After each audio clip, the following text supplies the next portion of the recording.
Dear Michael, Yes. thank you very much for accepting my second request for an interview in 2 or 3 years time now. Thank you. Spreading the word about improvised music. Good to see you again. So alive, so fresh. That's an important word for me about music. Fresh. Fresh sounds, fresh ways to get into music. Because there's something about that where it breaks open and then it goes by itself. That's an important word for me. But it's not just a word, there's also a huge meaning behind. That's what I mean by words. That's why I deviated from listening and I became an active agent saying fresh. That's the struggle, to find fresh music and fresh ways of thinking, fresh ways of saying what I'm trying to say. I don't hear enough people talking about that struggle to keep intellectually fresh, sonically fresh, spiritually fresh. But it's renewing all the time, right? Yes. I mean, it's endless. Relentlessly. It's not that we repeat all over again everything. I mean, especially you as an improviser or musician, you want to experience something new and fresh most of the time, I think. I'm looking for it. I mean, at my age, I'm sort of going, yeah, I accept that if I'm squeezing these mangoes, I don't know what they're going to be like on the inside, but it feels good. So I trust it, so I buy it, and then I go, maybe not from this store. Or I keep it in the refrigerator too long. But to get, when you taste it, and it's good, then it's worth it. So you're always squeezing the nectarines and to look for it. Yeah. Well, Michael, we meet now here on the Summer Jazz Bike Tour. One of my favorite festivals on the planet. Oh, man. Yes. Please tell me about your experience here and why you love it here so much. Oh, I saw a flash outside and I thought it was a car, but I thought it might be lightning too. So, it's impossible for me to tell you why I love it so much. No, it was maybe lightning. Thunder. Yeah. You have rain. Marcel Roelofs has got great ears, and I've always known him to be an enthusiast about music, finding fresh music. So when I see him, I ask, what does he listen to? And he, that can be real rewarding for me. Then I can find out new stuff. But all of these festivals, there's one person that's doing it. Like here, it's Marcel Roelofs. But Hans Falb in Nickelsdorf, and you know what I'm saying, because there's always some guy that's got this idea, and then he brings enough people to it that he can hear the idea, and okay, I'll cook, and I'll get the drums, and I'll get the PA, and then it happens. And this is now 32 years, and music that I'm most interested in is a live phenomenon. I love some recordings, but the recordings are like echoes of what that group can do live. And so to be in a festival that brings people that may not have heard that type of music before, but see it for the first time and combine it with getting something to eat and bicycling around on a beautiful Saturday in northern Holland. Yeah, that's a prescription of heaven, and I've had some great gigs here where I met my partner in the ZJFT. Really? So, 17 years ago. So you have to come again and again and again. Twist my arm, Marcel. Sign me up. No, but I don't mean it like No, sign me up. I go, if you feel that I fit with what I'm doing now in your festival, I'd love to. And I'd love to help, and I've got this great idea. But I'm not like, okay, I'm looking for work, but it's not a pushy thing like me. No, not good.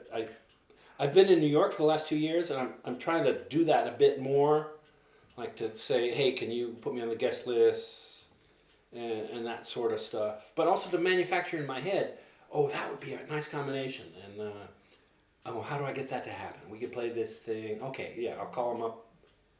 Make music every day, and now I'm back in Amsterdam. Tomorrow morning I'll go back to New York because my son's got his first days of high school next week, and I want to be there for that. But I've got a job in Amsterdam that I get to play music for dance. That's great. You did that earlier, right? You Yeah, have for you have 35 a years. great connection with dance. Yeah. Can you explain me a little bit how it's working for you to improvise maybe, or how you work with sound and vibration to dance and vibration, which is kind of I've been doing it almost similar. 40 years. I mean, it's like I've always in California and New York, and then I had this sort of epiphany playing music with dancers, because with a dance you have a dancer moving in the room, and it can be that I don't have to do anything. I stop, and this movement is the energy in the room. So that's a great freeing thing for a musician. No, if you're finished with your idea, let it go. I mean, because if you're just keep doing it because everybody else is playing, that's going to feel like that. But if you then once you let it go, what's going to happen next? Hopefully, you have a fresh.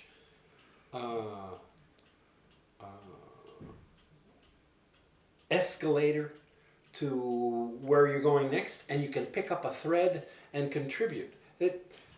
There's so many different ways to do it. You can be the narrator, like I'm doing now. I'm talking about, and I'm still talking. But in music with dance or other medium, you can contribute punctuation, counterpoint narrative. The options are wide open. Here again, to find something fresh. And I get to work with some dancers. I get to work with Eileen Stanley in October in New York, and Liat Weisbrod here in Amsterdam. She's great. I like working with her. Done gigs with her and with Wilbert. So I'm trying to set stuff up again with that. I have a future curiosity about a digital set designer having enough perspicacity not to have the only thing of the narrative. Like, okay, a film student is going to be concentrating on film, and that's good too. But to combine it with, say, a dancer and music happening in the room, it could be that on the screen is a sort of 2 or 3 steps of abstraction from a landscape or a set or a place, and then to have that move. I haven't seen it yet, but I want to talk it up for workshops, and it seems like it's an idea that will come. Okay, that sounds fantastic. Well, You have to find the right people, but Yeah. it's just, to make a group, that's what you have to do anyway. yeah. Well, you're an American citizen. You're Yes. from California. Yeah. You're born there. That moved to the Netherlands in 1979, Yeah. and you lived until 2017 in Amsterdam. And since 2017, you and your family live in New York City. Yeah. My partner got an invitation to teach at Columbia University in the anthropology department, and I couldn't say no to that. I mean, because, oh my goodness, you know the difference between a PhD and a PhD with a job? It's like staring into the abyss. So she was trying to get work, and then, Oh, well, I'll never forget getting that letter with she got an invitation to these there. Okay, that's. Oh, it's raining. Oh my goodness. I'm in the right place. Yes. But can you please describe your period as a Dutch citizen living in Amsterdam and being a fantastic drummer in the European improvisation jazz scene? How was that? Wow. Yeah, this was ad hoc. It was day to day, and I thought when I first came here I was only going to stay for one summer, but I stayed for a second summer, and the man in New York to whom I subletted my apartment the second summer, he signed the lease out from under me and threw out all my stuff. So my friends went back to New York and said, Michael, it's okay if you want to come back here, but the guy stole your apartment. And it's a great New York story too, because it was a blessing in disguise for me. Like now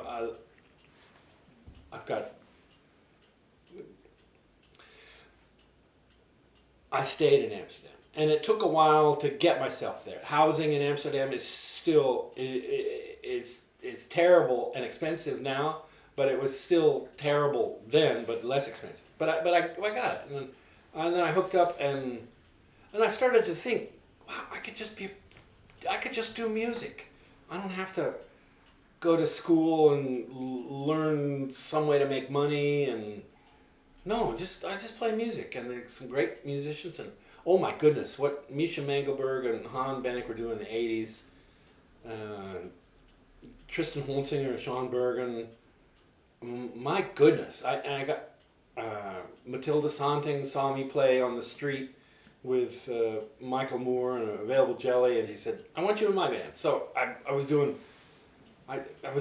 stuff with that, and then I got to play with Maarten Altena's octet, so very strange, sort of pulled apart chamber music, where the idea was to be able to look through and hear through these structures so that you could hear everything but have things lined up, and he wanted improvisation. So I got to do that, and play with Frankie Douglas, and got to play with the X a couple times. And so, man, it's just, wow. Just the question is now to put that all together and find the core of what's happening next. And that's I can work on that for the whole rest of my life. Okay. Well, it was fun. I came back to Amsterdam and I realized, suddenly, I owe this person money, and so I was pissed off and rather depressed about that. But then bringing instruments to the dance school, because I started working there, and I played like 5 dance classes a week, and I brought this drum, and so people don't normally see drums, so you get conversations from enthusiasts. And this guy at the school, he's a good Dutchman, he said, "Oh, great drum! I think I've seen Bennink playing with drums like that." Yeah, he said. So I never met this. So he was saying, "Yeah, this is Bennink." Like, no, it's not Hans drum, but I've seen play with it. Yeah. And then this man says, "Yeah, my other favorite drummer in Holland is that guy from America. What's his name? Michael Vatcher." And he didn't realize, because he said he saw me 20 years ago. So he says my name, and I shake his hand, and he goes, "You're not Michael Vatcher." And I said, "Yes, I am." And then the lady who works at the school said, "Yes, he is." Man, this is weird. No, I didn't. And then I sort of shifted into the New York thing. Oh, of course you knew that, but you were just trying to be friendly, right? I'm setting you up, man. And then he went on and then said, "Yeah, when I saw you last, you were thinner." It's true. Well, in an older interview, I heard you talking about Dutch philosophy, your understanding of the Dutch life,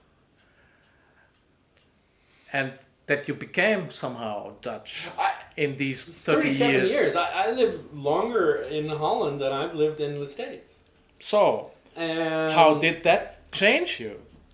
But I am impossible. It's an impossible question in a way, because it's changed me, And but how it's changed me, I don't know. I do think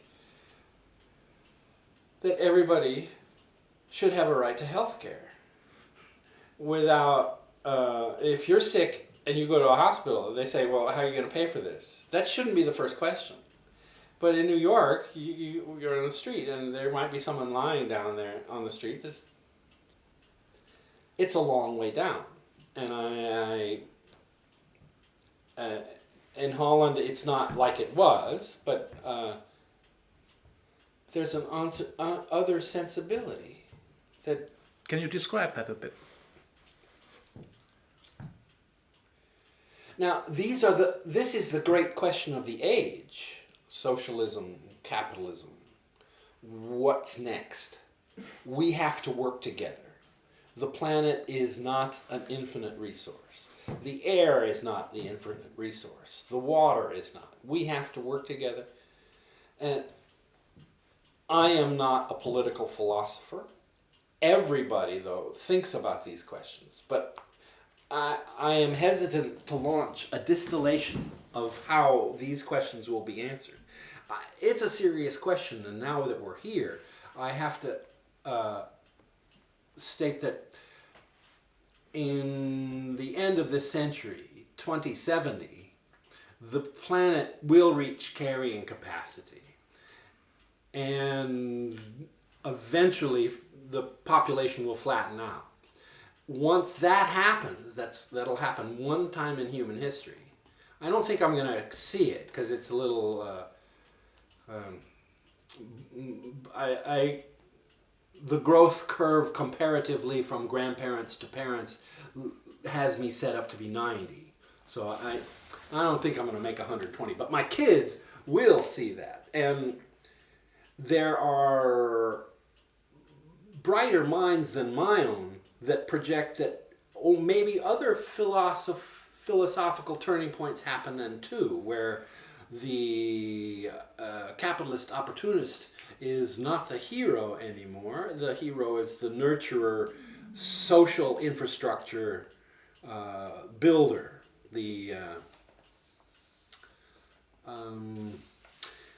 It's going to get worse before it gets better, and there are huge puzzles for the future. But statistically, with the size of the planet and the current growth, mathematics project that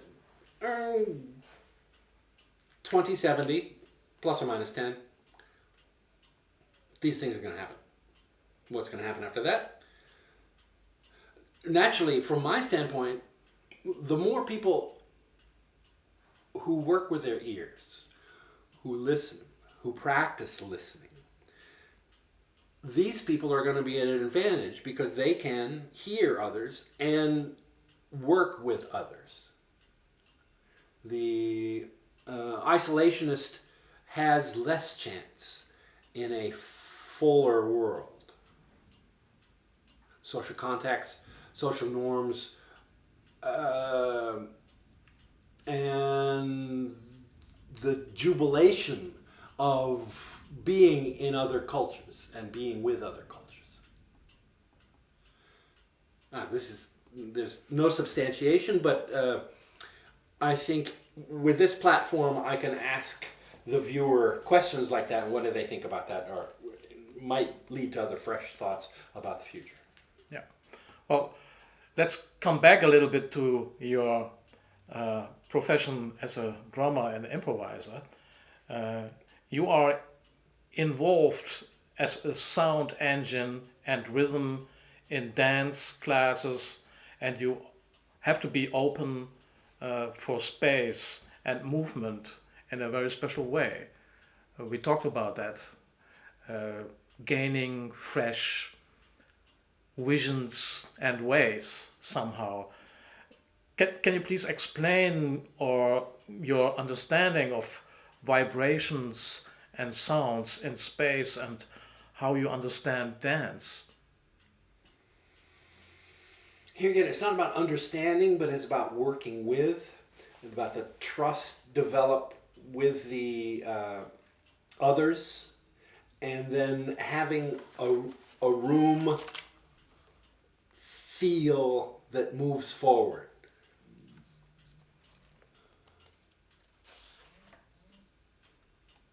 Where narrative soloist gestures, a story can emerge.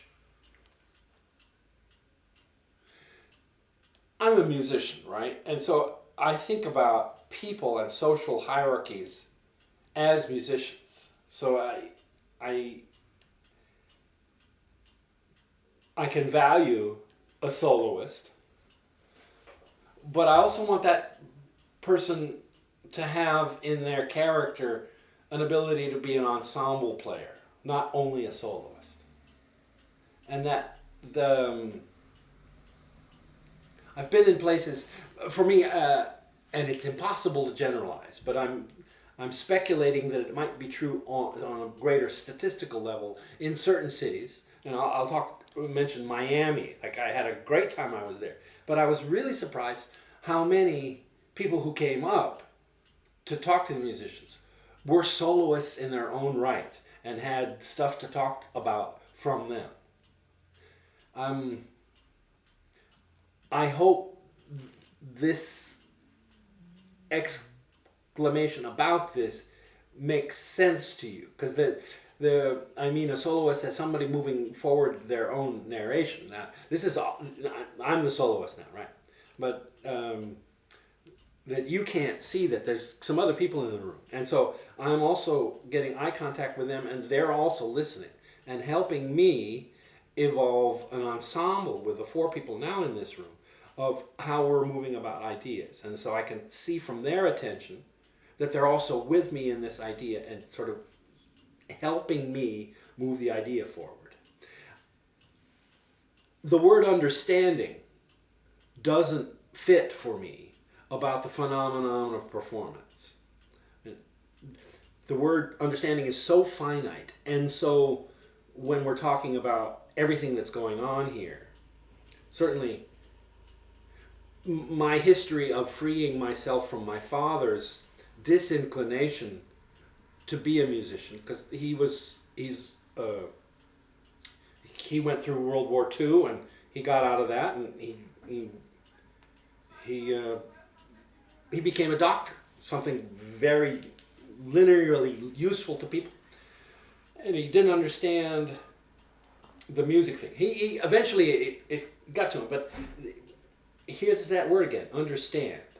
And I want to layer it with words like acceptance, have an understanding of, because understanding implies understanding everything. And there's just too much going on for that. And I have an understanding of, but I have a hierarchy, a cascade of understanding of, but I don't understand. And then certainly, I could take it all the way over contemporary quantum theory or what reality is. We don't understand.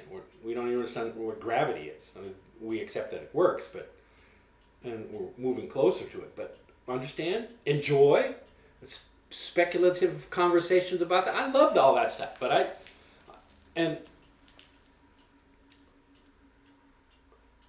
here again, we're using words. This is the only thing we have to convey elements of meaning. But there's still that working to find fresh words for it, working to find an understanding, and for me to convey that understanding to this. I don't know where this is going to be used. I trust you that'll put it out there. I've seen the other people you interview, and I feel myself as a fellow part of that community. I want to be part of that community. But so you've asked me about several things that I'm thinking about a lot: the future of the planet, the future of fresh music, how to make music to get it to take off. I work on it, and I want that to happen. And in darker moments, I'm going, with the missed opportunities of a history of, I've been playing for now almost 50 years. So not all the gigs that I've done take off. I thought this afternoon it took off. I could tell in the sound check too. I mean, I knew I was going to take off. But it doesn't happen every time. I try to happen every time. Or I try to have it every time I sit at home and work on the basics. But sometimes it goes, and other times, why is it not working today? I don't know. Put the metronome at a slightly slower tempo, get it to happen, find the groove, go. Yeah, easily said, Vatcher. Right. No, really, seriously, get it to go. Okay, well, as a drummer, you are mainly a self-organized teacher and student. Let's say an autodidact. Yes. Right? But you had one special teacher. Ooh, you've done some research. That was Joey Barron. George Marsh before that. And still. I will come to George also. Okay. Please describe how you met first Joey and why you choose Joey to become your teacher. And what did you learn from him? Now, okay, he never would, like I asked him questions, but he wasn't like a teacher. I met him because Zorn invited me to be doing this Ornette Coleman tour and to do the record. And Joey was on that. And I'll never forget the first day we set up, because both of us were using cymbals from Roberto Spizzacchino, who was a man who makes cymbals by hand in Italy. He used to work at the UFIT factory. And not many people know that. And in 1986, to have two drummers that were just, what? You do that? But then, oh my God, Joey is a special drummer. He really helped my generation turn the page from the previous drummer. And I still love listening to stuff, and man, to socialize with him and talk and hear him play. These are special people.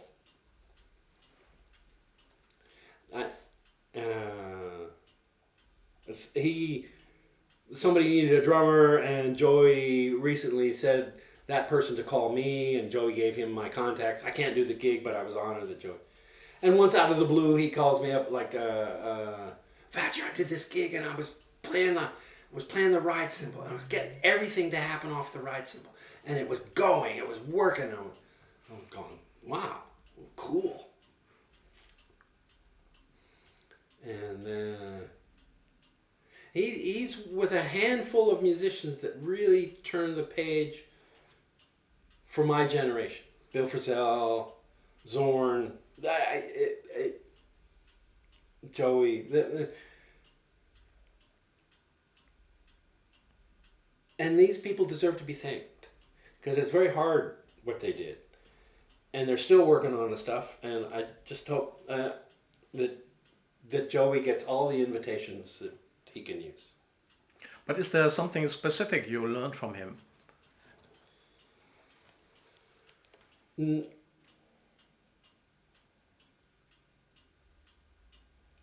No. I mean, I listen to him a lot. I still love to listen to him. Specific, yeah, his enthusiasm. His saying that why he became a drummer, and his touch and sound and time and his musicality. But this is not separable to who he is as a man, and how he has helped all of us musicians be able to hear something fresh. Thanks, Joey. Okay, well, as a teenager, you met George Marsh. Yes. Right? And since 1975, you work with his method. Yes. please explain this method and what magically force is it for you? Oh, that's a bit exaggerated, magic force. But I was taken by his fluidity and interest as a teenager. My first lesson with him, okay, I'm 18 years old and I'm interested in loud and fast. You know, it's typical. And the whole first lesson was really slow and really relaxed. Just how's that stick feel in the hand? How's that stick? And the shoulders and the back.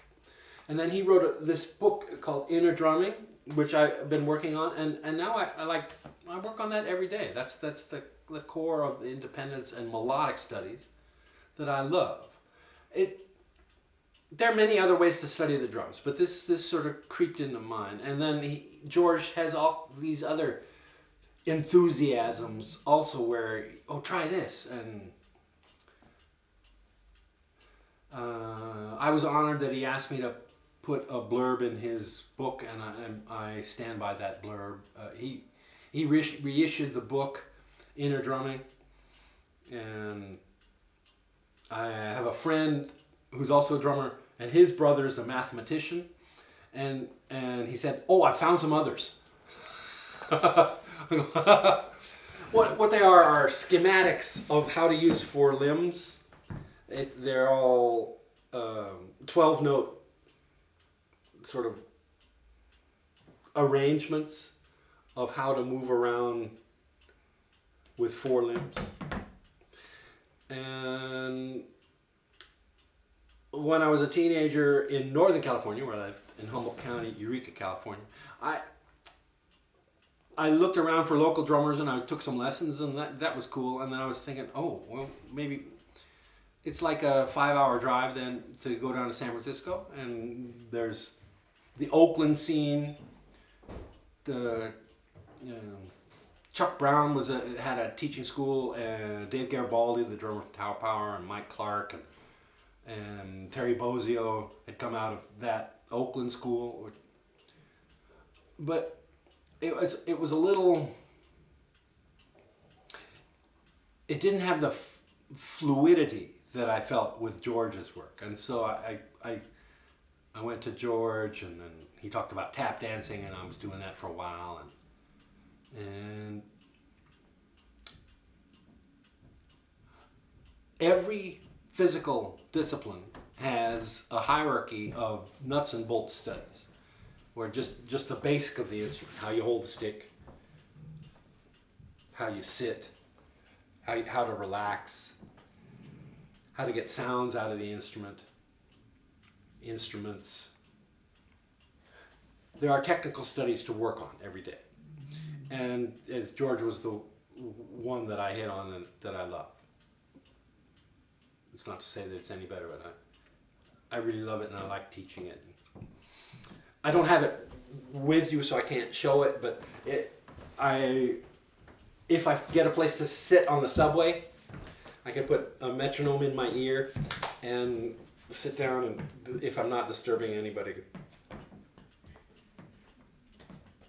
And so I can look around instead of looking at a book and like this, then I can look at people. New York's a great place to look at people. And now, but I had to learn, because I would smile too much. I get there, and I think it was like in the 90s where I visited one summer day, and you get in a subway car, and there was a man, I think he was from Turkish extraction, in a bright red tracksuit. And he must have bought the suit way earlier, because he had a paunch, and it didn't fit anymore. But there was him, there was a gorgeous young black lady, just dressed to the nines, and next to her there was a Hasidic Jew with the costume, and so here's this wide variety of collection of people, and I was smiling, and then the guy in the red tracksuit hits me on the arm and turns and says, "Never fucking laugh at me again." And this is New York, so if you start to smile too much, people can think they're smiling at you, but. So I don't smile as much like that, but I still like to look at people, and New York's a great place for that. The other thing about moving back there after 37 years in Holland is, if you haven't guessed it by now, me talking, I like to talk. And so if I can get a conversation going with somebody that I just meet, and if it goes, it has the freshness, because I don't know this person, of then we have a fresh line. And certainly to talk with people of color that in the States, where I'm looking at them and I'm talking to them, but they've got a series of filters where they're looking at me like trying to figure out if I'm crazy, if I'm like they're looking at me like is this person gonna be a drag to talk to? So I'm talking to them, and then okay, but dude, yeah. Or then I was the subway's part of it. So I was at the subway stop. I had this book out, and at Columbia, these two people walked by, and they were both professors there, and it was so cool to listen to them talk. The erudition, the melodic nature of the narrative, the way they were swapping. So I felt myself sort of moving closer to them, just to hear their conversation more. I think we'd get in the same subway car, and they were talking, oh yeah, that was really interesting. And then certainly being around Columbia, you have some very sharp people. And to hear the sharpness overlaid with the search for a fresh thought, it's a delight.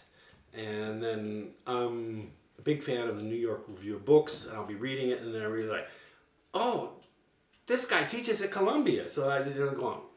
I might walk through campus and see that dude. Man, it's cool. Okay, well, you also love to sing. Yeah, but I hate listening to myself sing. Recordings of it. But do you combine singing and drumming? Yes. In which way? Many different ways. For the Ellington book is a process I want to get closer to. I just read the Harold Arlen autobiography, and he's a great song maker.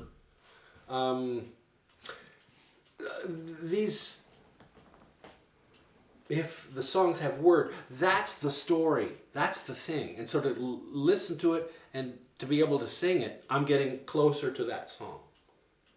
But also, Levon Helm, it freed his drumming to be able to sing or tell stories on it. And so with metrical studies, I'm trying to be able to play and sing a Dylan text, for example. And there's this early letter that Charles Ives wrote to his dad.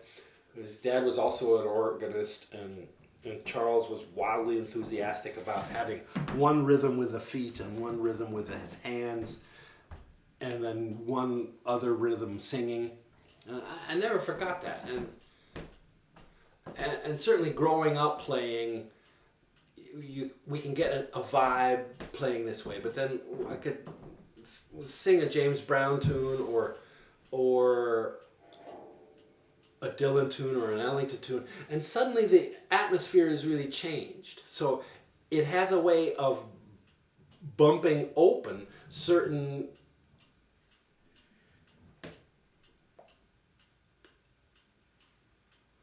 ways to invite freshness in. Now, I have been compared to a young dog at the beach for my enthusiasm, but now, and I'm good with that. I like that image, but also I'm going to work on that. So, breath control, breath support, intonation, range. I work on pieces by people that I played with and love. I work Tristan Honsinger, Varian and Western and Phil Minton put together a couple pieces that I want to work on, and I've been working on the Anarchist Anthem, and I can't quite hit that high A flat at the end of it. And brother Howard, who lives in the Bay Area, also sings and plays guitar. He gave me some exercises that I can increase my range, and so I'm working on that. Just coming back here, there are two younger musicians that in duet I need to prepare a list of songs and then work on those songs and find places to have them performed. But certainly the Dylan book, the Ellington book, there's some jazz standards that are just gorgeous. I mean, the last 10 years I've fallen in love with the piano, and so you get a fake book and you just turn pages, and it's not anywhere near performance level, but I love to, and every once in a while it just goes, and then I see people in this. I know people that sang that song, and my brother's no longer alive, but I can still hear his enthusiasm for music. And I was playing on a piano that I know he played on. And then I was playing and I saw his hands in my hands. And I was going, yeah. As an older brother, he was always so much better than me and all this stuff. But I'm not trying to be better than, well, I'm better than him now. But, to hear music and to feel that it is a community of people that also fell in love with that music is something I can go home now. And if I push the soft piano, I can play. And then turn the page and see what that brings me. Yes. I'm hoping you get my enthusiasm for me discovering how I can be a better musician and expand this and find fresh ways of opening it up to find other fresh ways to hear it. Yeah. Can you describe for me your drum equipment you use most of the time? And then I want to know what kind of drumsticks you use, if possible. Sure. It exploded years ago where I have favorite snare drums or cymbals, but certain gigs I might not play them. And I'm a collector. I love instruments, so I made instruments, and I continue to make instruments. The hi-hat that I was using today was made, and I love that. And it's a way of hearing fresh sounds. A friend of mine, Tony Buck, showed me about these Chinese sticks that are really light. They're used for cooking. And they sound nice on the cymbal and allow me to find a pianissimo, a very soft way to play. And that's a nice thing to bring in a room. Can I play this so soft nobody can hear it? Can I play soft? Come in from nothing. That's useful for that. And the other sticks, and that's becoming less important. But I still like the Vic Firth Company and the number 2 Boleros. I've been using them for 25 years.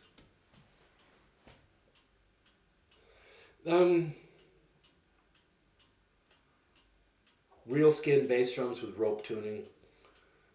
So it has the breath, different. I love that. There's a Japanese skin company called Compo that went out of business in the early 90s, and I bought like 100 drum heads from the company that went out, and I love those for tom-toms. And I hear stuff, and lately I'm working on a couple snare drums, trying to get the right throw-off combination that feels nice. That's different hi-hats. I'm talking with a man who knows somebody who makes inflatables. I want to make a tubaphone, so these are brass tubes that are arranged like a piano, but I want to make it on an inflatable rubber mat that has the suspension and the resonance. And I found somebody in Amsterdam.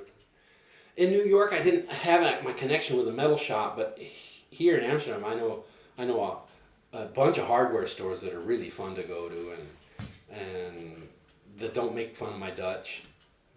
That happened, but they, oh yeah, I haven't seen you.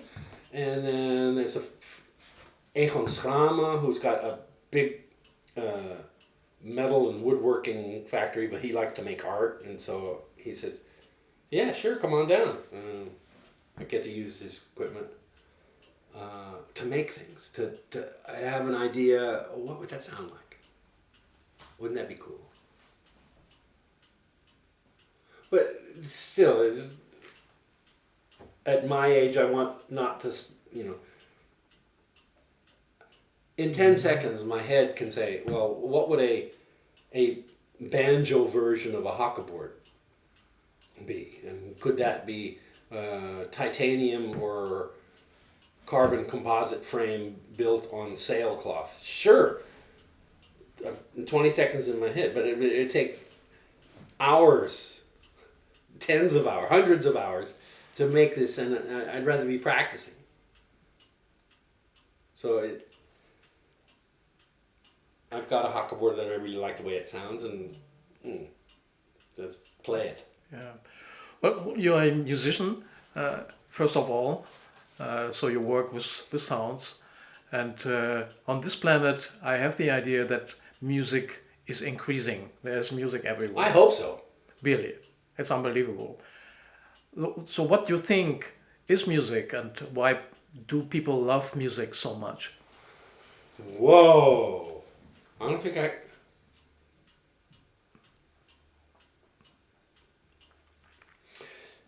It's an embodiment of sound delivered by the musician.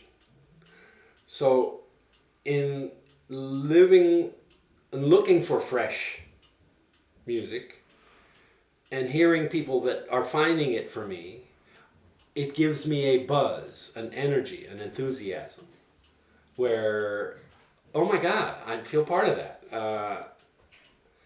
So I'm looking for that buzz and trying to spread that buzz to other people. Are you interested in that? Find a layer of freshness.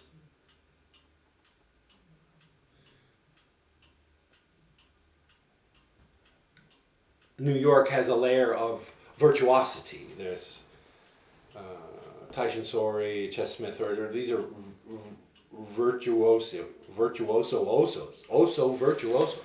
And that has a beauty in itself. They found a fresh way to play, or are finding fresh ways to play. But what it is, I don't have words toward it. But I have words toward the discovery of a fresh way to play.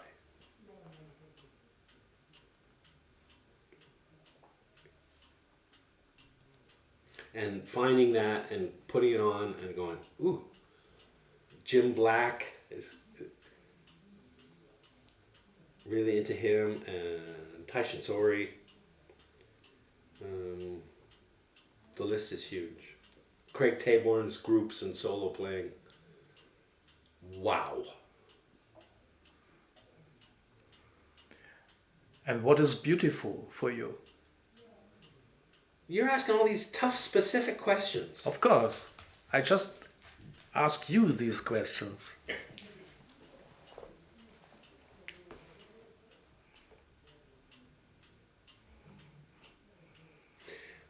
I could list examples, but I can't say what it is, because everybody, just as I think I've got tone, melody, narrative, arc, somebody comes with a different way of playing. The punk, the splatter, still it finds a fresh way where their enthusiasm leads, and we follow because we know their enthusiasm will get them to areas that are fresh for them.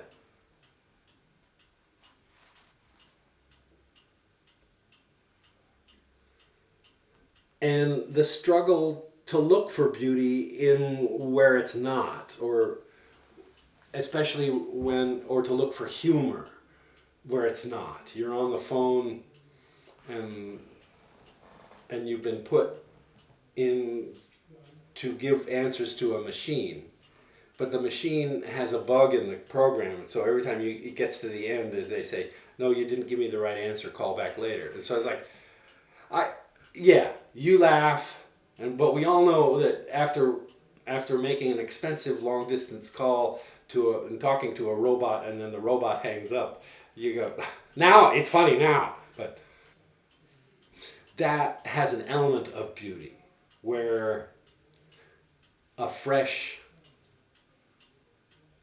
portrait I see from someone else, or hear from someone else, and I go, oh, that's beautiful.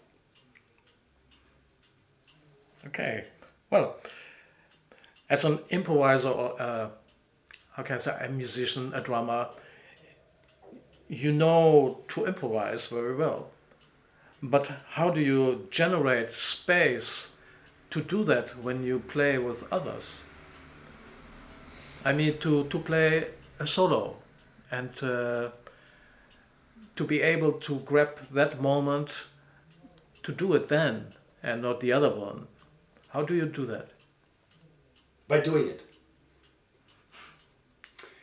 Because you have to make decisions and follow the logic of the decisions you make. There are an infinite different approaches, but if you stop or pull back, you put brakes on your own momentum. I've learned some lessons from some fantastic teachers. This was a friend of Tristan Honsinger's, and she came to a performance, and this was 30 years ago, where I stopped myself too much, where I would play a bit, but then I was realizing other people weren't playing, and so I would softer so they would play. And one particular night, I was doing that, and I started to stop doing that for no good musical reason. And this woman jumped out of her seat and said, "Don't stop!" And it makes sense to me too, because the public can feel that once you take the brakes off and you play, and you're playing, don't stop just to make space for other people to come in. Let them come in with that. And that was huge for me. It's still a nice story, and it's interesting. And I repeat this for others. When I see them on stage, they start to get this thing going, and you just feel, okay, now we're going, yeah, and they stop. And then it's like, I'm in the BIM house or something, but I want to jump out of my seat and yell, "Don't stop!" But afterward in the concert, I tell this story to that person and say, look, okay, you wanted to stop then to allow the others to come in. But if you play your thing fully, do it, and then come, and you'll hear it. It's ending. So what else is going to happen? Then the other people on stage are going to help you find what else to happen. But if you're being careful, you're pulling the momentum. You're putting brakes on. Where no, you want to get the thing to go.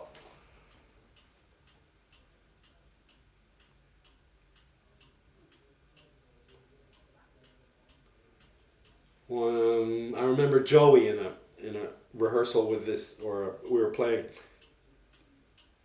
with this Spy vs. Spy project. He was going, commit to an idea, and I still hear that.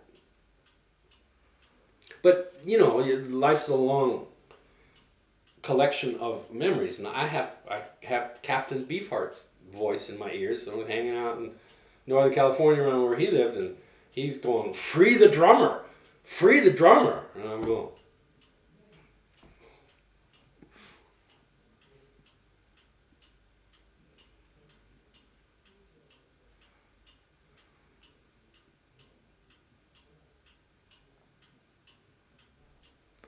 Okay, well, now you're back, or not back, now you're in New York City.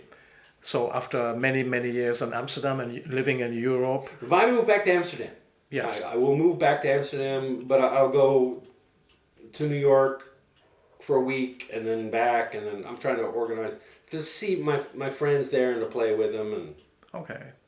But just in general, how is the energy there in New York now for you?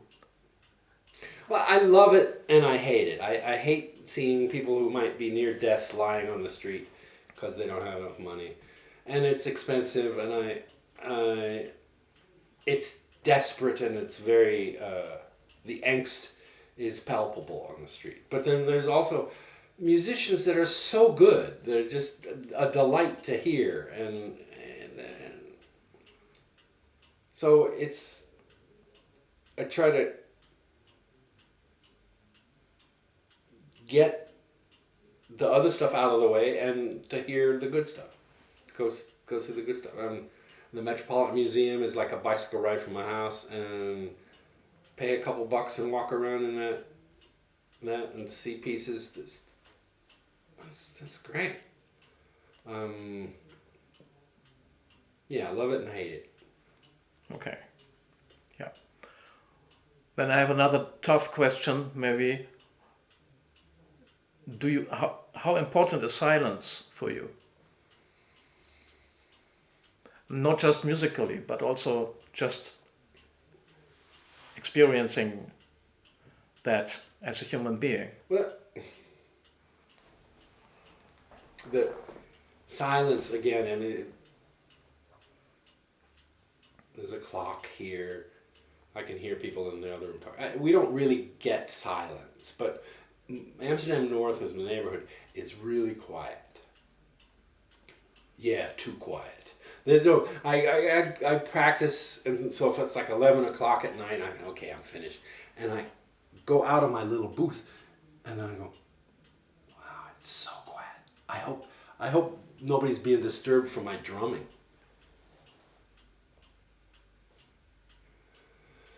But to hear the wind in the trees, to hear the kids' school around the block, have a good morning of practice and going out and then doing my stuff, and then my ears are awakened by my own musical focus of that day, and then I hear better. I hear how the cars and the environment and the kids and the bicycles, and I go, yeah. Or I'll have a morning of metrical studies, and I will metricalize the environment. So I'll hear how metrically the randomness of what around me is going.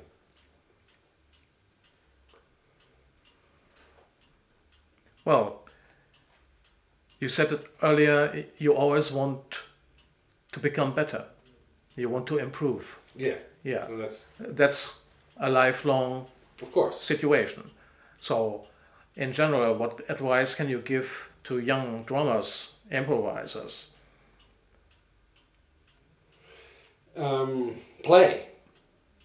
Play with people that lift. Find teachers to play every day. To not only play the drums, but get yourself to play melodies. Learn about the traditions. A critical listener. Hang out with friends that are listening to fantastic music. Hey, what are you listening to now? Oh, did you hear this? Oh, no, I don't. Wow, come on. I've had a couple moments in my life where that happened, and the person put on a record, and I had to sit down. I mean, it was so breathtaking that oh shit, and I had to sit down.